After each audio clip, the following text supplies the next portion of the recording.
Assalamualaikum warahmatullahi wabarakatuh. Perkenalkan, kami dari kelompok 9 kelas 2022D, program studi S1 Ilmu Administrasi Negara Universitas Negeri Surabaya.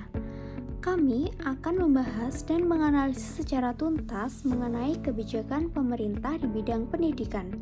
Di sini kita akan mengangkat mengenai kebijakan pendidikan di wilayah terpencil, yaitu tantangan pemerintah dalam pemerataan pendidikan di Indonesia. Permasalahan pendidikan di Indonesia hingga saat ini masih belum bisa teratasi.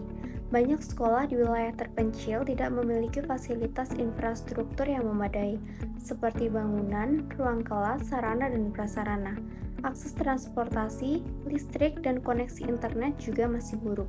Kondisi geografis antara pulau satu dengan pulau lainnya memiliki jarak tempuh yang lama, serta distribusi guru tidak merata. Banyak guru yang lebih memilih mengajar di wilayah perkotaan, sehingga daerah terpencil kekurangan guru. Seperti yang terjadi di Sekolah Dasar YPPK di Kampung Warse, Distrik Jetsi, Kabupaten Asmat, Papua, membutuhkan perbaikan sarana dan prasarana. Kepala Sekolah SD YPPK Warse, Kristianus, mengatakan bahwa sekolahnya membutuhkan perbaikan di area lapangan sekolah. Yang kami butuhkan, terutama kami di SD Warse, perbaikan di kondisi lapangan, tutur Kristianus kepada kompas.com pada Kamis tanggal 1 bulan 8 2024. Bangunan-bangunan di Kampung Warse berdiri di atas lahan berlumpur yang terpengaruh kondisi air pasang, begitu pula bangunan sekolah YPPK. Tantangan pemerintah dalam pemerataan pendidikan di Indonesia, khususnya daerah terpencil itu terbagi menjadi dua. Yang pertama, pergantian kurikulum. Indonesia seringkali mengalami pergantian kurikulum yang menyesuaikan kebijakan Menteri Pendidikan yang selalu berubah, menyesuaikan visi misi dari Presiden. Akibatnya, daerah terpencil sangat lambat dalam berkembang dan menyesuaikan kurikulum pendidikan yang baru.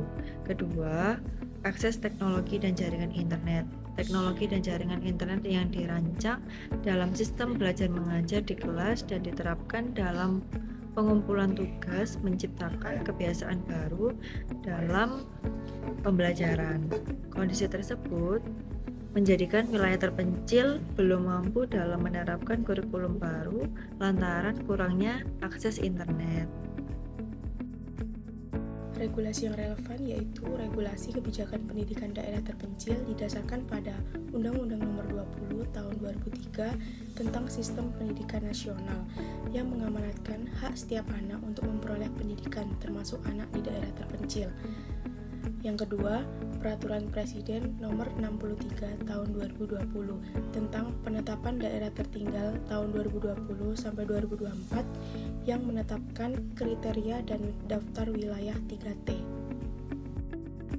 Urgensi ada 3. Yang pertama, kebijakan pendidikan yang terfokus pada daerah terpencil merupakan kunci untuk memastikan setiap anak terlepas dari lokasi geografisnya memiliki kesempatan yang sama untuk memperoleh pendidikan yang berkualitas.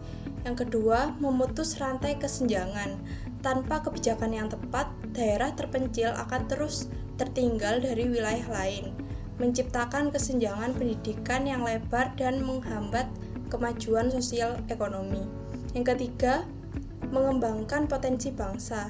Setiap anak di daerah terpencil memiliki potensi yang dapat dikembangkan melalui pendidikan.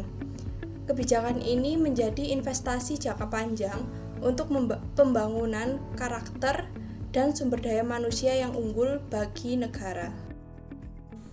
Jika permasalahan pendidikan di wilayah terpencil tidak segera ditangani, maka nantinya terdapat 2 dampak utama yang akan dirasakan. Yang pertama adalah terbatasnya kesempatan siswa dalam memperoleh pendidikan yang layak. Hal ini akan berpengaruh pada peluang mereka dalam melanjutkan studi dan bersaing di dunia kerja nantinya, sehingga meningkatkan resiko kesenjangan sosial ekonomi di masa mendatang. Lalu yang kedua adalah potensi diri peserta didik tidak akan berkembang secara optimal.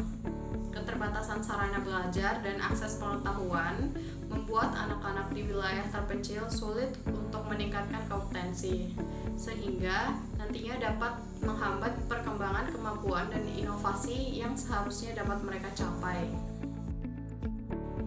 Maka dari itu dapat disimpulkan bahwasanya pendidikan di wilayah terpencil masih menghadapi kendala besar seperti keterbatasan infrastruktur sekolah, kualitas dan distribusi guru yang belum merata, akses transportasi yang sulit, dan minimnya jaringan internet.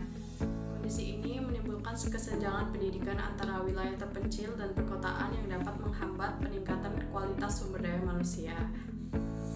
Oleh karena itu, diperlukan 3 langkah strategis, yaitu yang pertama adalah pemerataan akses serta pembangunan infrastruktur pendidikan, kemudian dilanjutkan dengan peningkatan distribusi dan kualitas guru melalui program penguatan tenaga pendidik, serta yang terakhir adalah penerapan kurikulum yang kontekstual dan fleksibel sesuai dengan kondisi daerah masing-masing.